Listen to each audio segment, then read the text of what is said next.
Freeze right there. That shoe you just glanced past without a second thought, that's the one quietly aging your entire outfit. Not your hairstyle, not your foundation shade, not even the dress you spent an hour picking out. That shoe. Hello, gorgeous. This is Elori Timeless Fashion, and today I'm doing something a little different. I'm not just listing 6 footwear mistakes, I'm ranking them worst to best, from the sneaky little slip-up at number 6, all the way to the one mistake at number 1 that once you fix it, changes everything about how put together you look every single day in every single outfit. Here's my promise to you. Stick with me through all 6, because the swap at number 1 is the one insiders don't talk about publicly. It's the difference between an outfit that looks fine and an outfit that looks expensive. And I'd bet at least one of these is sitting in your closet right now, disguised as your safe pair. Quick thing before we start. As we go through this list, drop the number of the mistake you're most guilty of in the comments. I read every single one, and seeing which mistake hits home for the most women genuinely helps shape what we cover next. Now, you might be wondering why shoes deserve an entire video on their own. Out of everything in an outfit, the blazer, the color palette, the accessories, why this? Here's why. Shoes are the one piece almost nobody consciously styles. We think carefully about our tops, our jackets, even our jewelry. But shoes? Most of us grab whatever's comfortable out of habit without ever questioning whether that habit is quietly working against everything else we've put together. That's exactly the blind spot we're fixing today. And there's a reason this matters more after 60 specifically, not less. As styles shift towards simpler, more tailored silhouettes, the pieces that used to hide small styling mistakes, busy prints, heavy layering, a lot of visual noise, start disappearing from a lot of women's wardrobes. That's a good thing overall. It's more elegant, more timeless, but it also means the few remaining details, shoes included, carry more visual weight than they used to. There's nowhere left for a mismatched pair to hide anymore. That's exactly why this list matters now more than it would have a decade ago. Let's rank these. Number 6. The heavy sole trap. We're starting at the bottom of the list, but don't mistake least severe for unimportant. This one is foundational, literally. Chunky lug soles, platform sneakers, thick, aggressive bottom tread that felt fresh and edgy a few seasons back. Here's the truth nobody at the shoe store tells you. What read as current a few years ago reads as dated now. Fashion moved forward, silhouettes got sleeker, and a lot of closets simply didn't get the memo. Runway and street style have been leaning hard into what designers are calling quiet precision. Clean lines, minimal bulk, nothing shouting for attention. Chunky soles are the exact opposite of that. They're loud in a season that's rewarding quiet.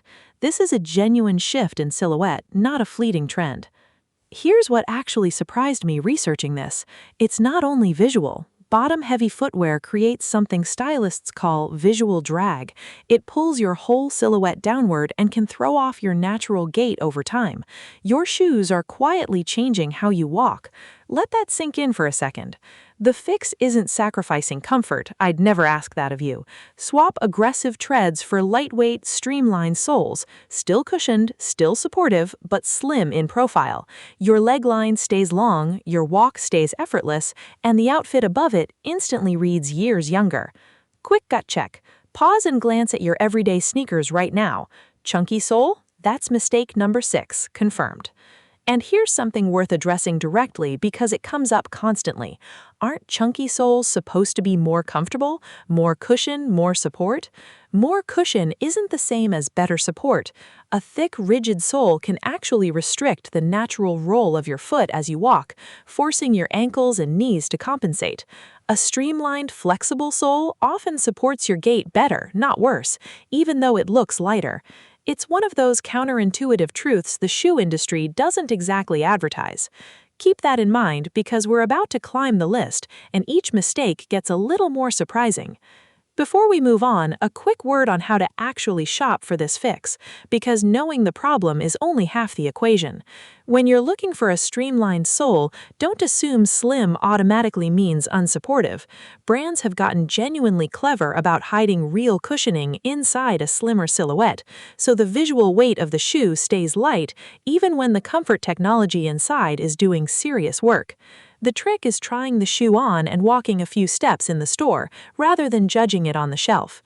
A shoe can look sleek and still feel supportive, and a shoe can look chunky and still hurt by noon. Thickness and comfort are not the same conversation, even though we've been trained to think they are. Number 5. The wrong toe shape. Be honest, how many square toe shoes do you currently own? No judgment. Here's the detail almost nobody explains to you. Rigid square toes and their equally guilty cousin, the ultra-round bubble toe, are two of the most reliable visual signals of an older fashion era. It's not that the shoe is old, it's that the shape is frozen in time. There's real visual science behind this. The almond toe, with its slight, elegant taper, creates one continuous line that elongates your entire leg. Square and round toes stop that line abruptly, like a period at the end of a sentence. Almond toes let the sentence keep flowing. Now, narrower shoes might sound like a nightmare for your feet, and normally that concern would be valid, but this is exactly why material matters as much as shape. Soft, high-quality leather moves and flexes with your foot, letting you wear a narrower silhouette without a single pinch point. A quick way to test this in store: press your thumb firmly into the leather near the toe box. If it feels stiff and barely gives, that shoe will fight your foot all day, no matter how flattering the shape looks on the shelf. If it flexes easily and springs back, that's leather that will taper comfortably around your foot instead of forcing it into a rigid mold. This single swap, heavy square to soft almond, might be the fastest visual facelift you can give an entire outfit. Here's a fun way to test it yourself. Next time you're getting dressed, stand in front of a full-length mirror and look at your outfit from a distance, not up close. Square and bubble toes tend to draw the eye downward and stop it there, almost like your outfit has a full stop right at your ankle. An almond toe does the opposite. It keeps your eye moving in one smooth line all the way up. Same trousers, same top. Completely different visual effect just from the front of your shoe. It's worth mentioning, too, that the almond toe isn't a niche or hard-to-find shape anymore. It's become one of the more widely stocked silhouettes across price points, from department stores to specialty comfort brands. So this isn't a swap that requires a designer budget or a special trip. It's often sitting in the same aisle as the square toe version you already own, just a few shelves over. The reason so few of us reach for it isn't habit. We tend to buy what we already know fits a certain way, without pausing to notice that the shape itself is quietly dating the whole outfit around it. And speaking of things hiding in plain sight, the next mistake is the one almost every woman over 50 is quietly making, thinking it's the safe choice. It's not. Keep watching. Number 4. Flat pancake-style shoes. Here's a confession worth naming because so many of us have made this exact assumption. Completely flat pancake-style shoes feel like the safest option. No heel, no fuss, totally comfortable, right? Wrong. And this is the one that surprises people most. Completely flat shoes with zero structure provide zero arch support, none. Your foot slaps down on a hard surface all day, and that lack of support doesn't just cost you by hour 6, it visually flattens your entire stance. No lift, no polish, nothing elevating your silhouette. It's the shoe equivalent of a shapeless outfit hoping to read as effortless. It won't. It reads as tired. There's also a posture piece most people never connect back to their shoes. When there's zero structure underneath you, your body naturally compensates by rounding slightly forward through the shoulders to manage the impact of each step. Over the course of a day, that small compensation adds up, and it's part of why flat shoes can leave you feeling not just foot-tired by evening, but generally slouched and depleted. A shoe with even a little built-in support keeps your posture naturally upright, which reads as confidence before you've said a single word. So what actually works? This is the swap people ask about constantly: the hidden wedge loafer. Subtle height, real arch support, and all the sharp polish of a loafer, but nobody can see the wedge doing the work underneath. Streamlined, intentional, your feet feel like they're floating through errands instead of dragging through them. And here's an insider detail worth knowing. Custom insoles designed for exactly this kind of sleek silhouette are having a real moment right now. Orthopedic-level support with zero clinical medical shoe look. Nobody has to know your shoes are secretly doing double duty as foot therapy. They'll just think you look incredible. I resisted this particular swap longer than I should have. There's a version of this story that plays out in a lot of closets, where flats get filed away as the practical choice for years, even while your feet are quietly aching by mid-afternoon most days. Sometimes it takes seeing the difference on someone else to actually notice it. A friend switches to a hidden wedge style, doesn't say a word about it, and you just notice she looks taller, sharper, more put together, and it takes a solid minute of staring at her shoes to figure out why. That's the kind of change we're talking about here. Subtle, but impossible to unsee once you notice it. If this is already making you rethink your shoe rack, that's exactly what I hoped for. If you haven't subscribed to Elori Timeless Fashion yet, this is your sign.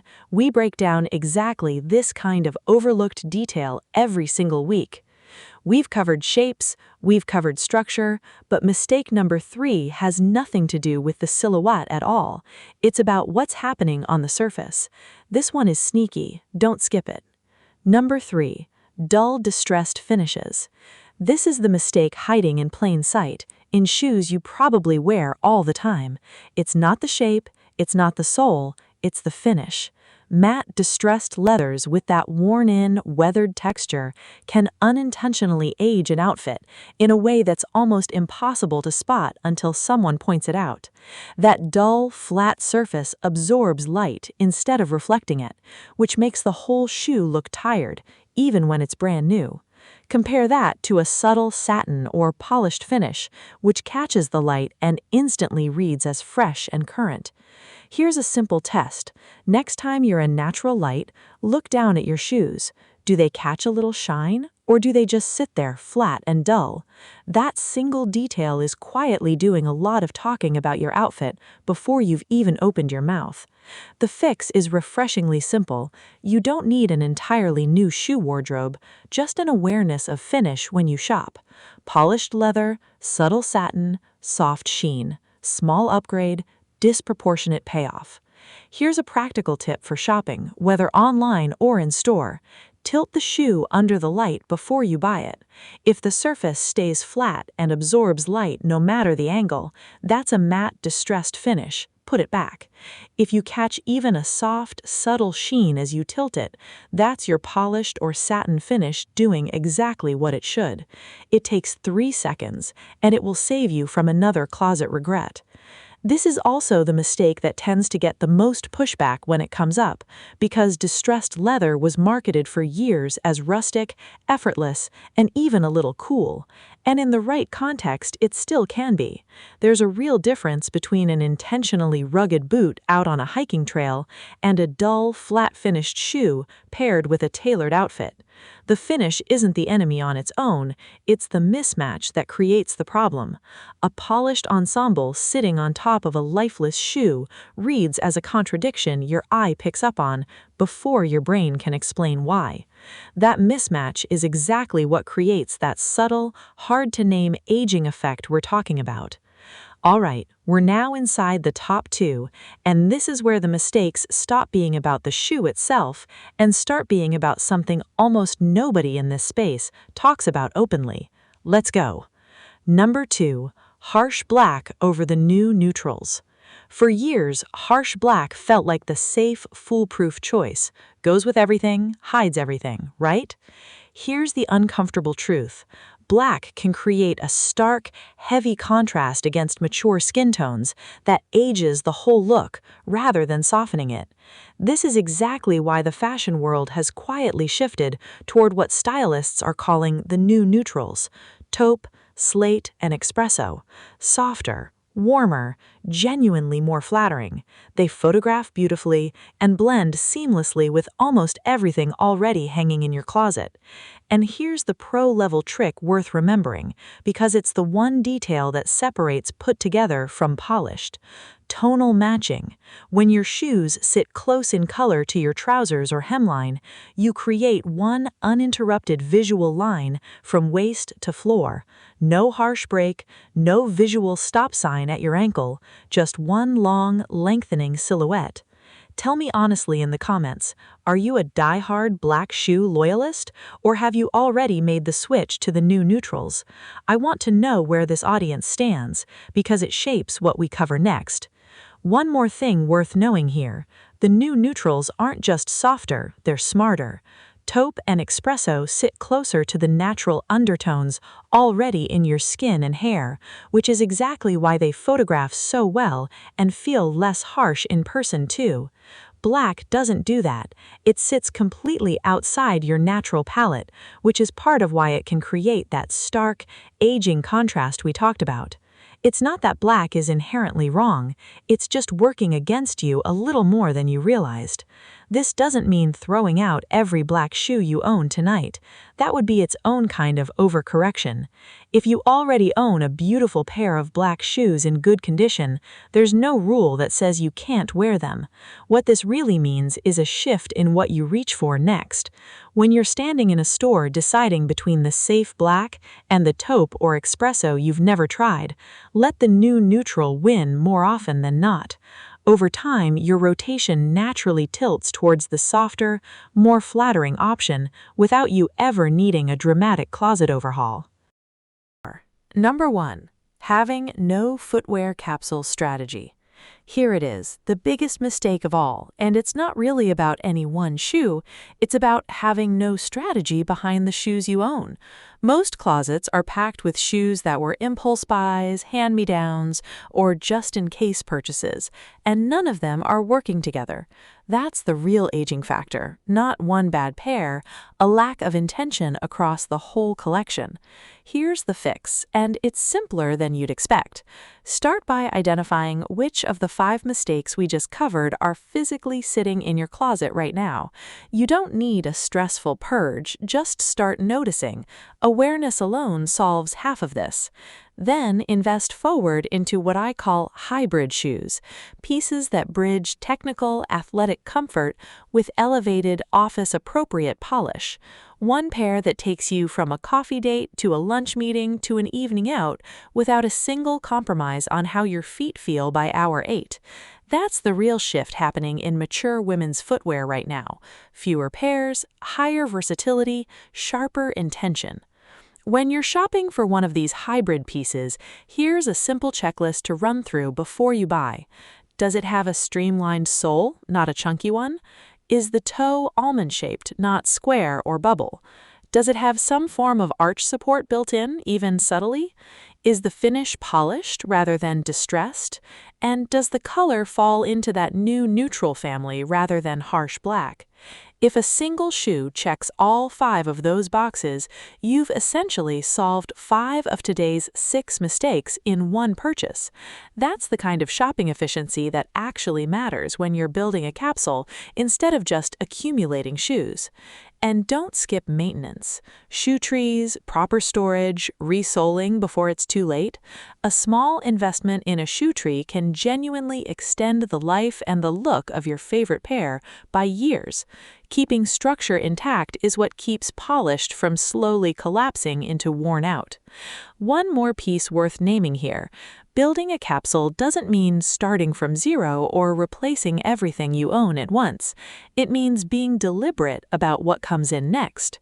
The next time you're tempted by a shoe that's comfortable but chunky, or pretty but distressed, or a safe black that doesn't quite match anything, pause and ask whether it's solving a real gap in your closet or just repeating a mistake you already have 3 versions of.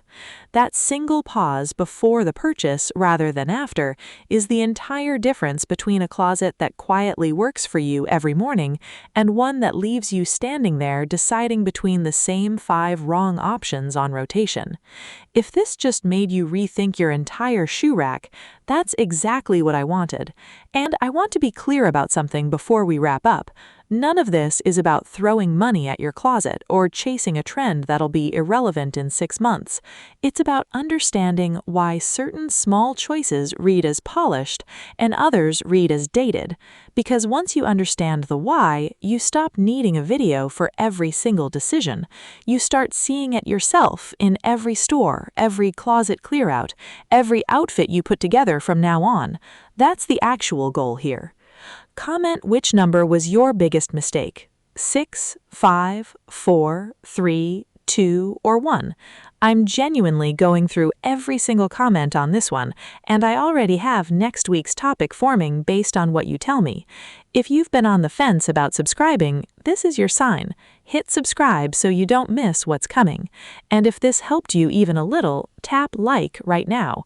It genuinely helps more women your age discover this channel, and it costs you nothing. Because here's the truth. Style after 60 was never about chasing trends. It's about knowing which small details are working for you and which ones are quietly working against you. This has been LOI Timeless Fashion. Stay sharp, stay chic, and I'll see you in the next one.